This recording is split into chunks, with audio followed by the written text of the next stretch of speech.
Did you know that one man's impossible-to-kill death helped destroy an entire empire? December 30th, 1916. St. Petersburg, Russia.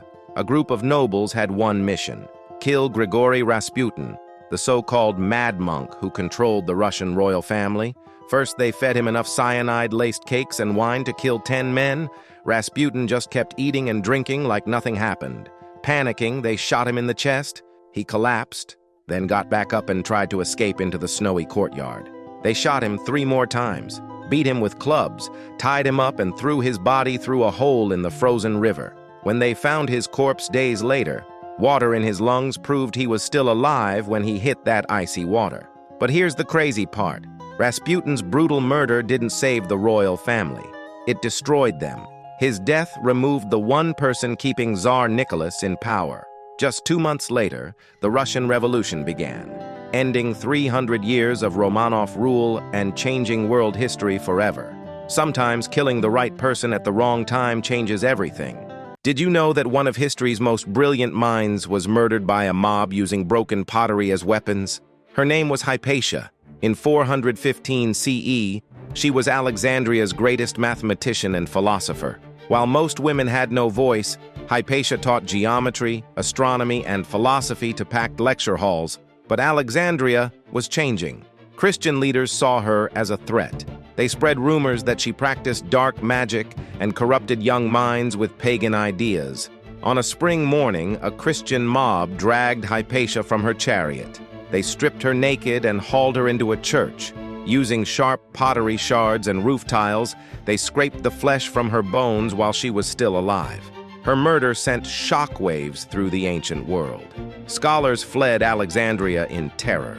The great library's remaining scrolls were abandoned or destroyed. Centuries of mathematical discoveries, astronomical charts, and philosophical works vanished forever. Hypatia's death marked the end of Alexandria as the world's center of learning. The Dark Ages had begun, and humanity lost 1,000 years of scientific progress. Did you know that the world's first human rights charter was written on clay 25 centuries ago by a Persian king? In 539 BCE, Cyrus the Great conquered Babylon and did something shocking. Instead of enslaving the people, he freed them. Instead of destroying their temples, he rebuilt them.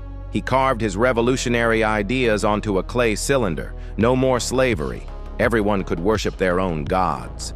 People could return to their homelands.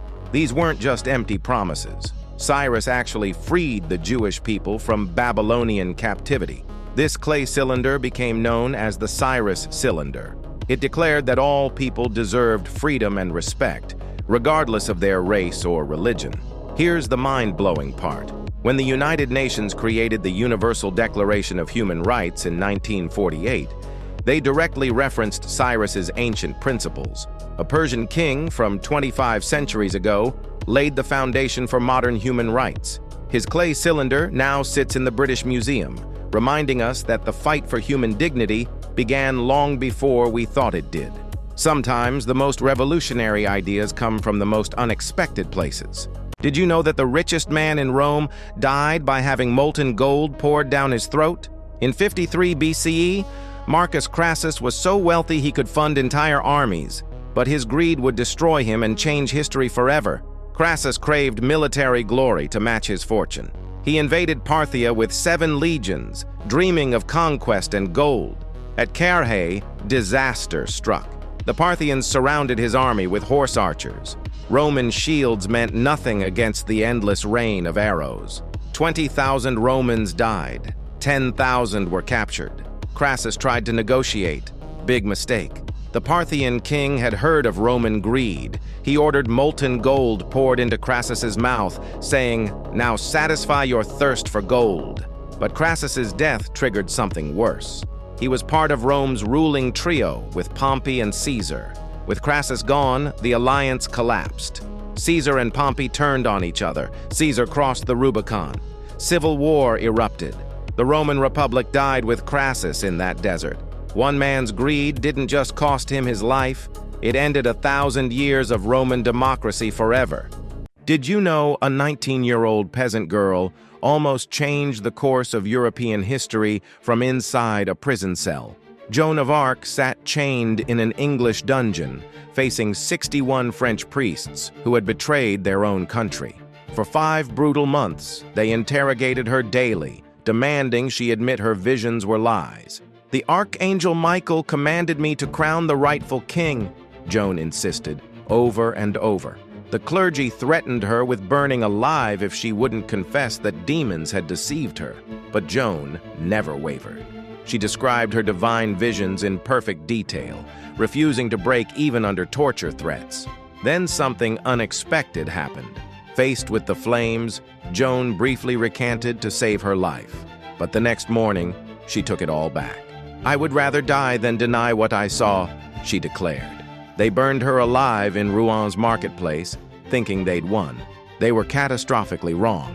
Joan's execution sparked such fierce French resistance that within 22 years, England was completely driven from France. A teenage girl's death had doomed an empire. Did you know that one medieval emperor conducted an experiment so horrific it killed innocent babies?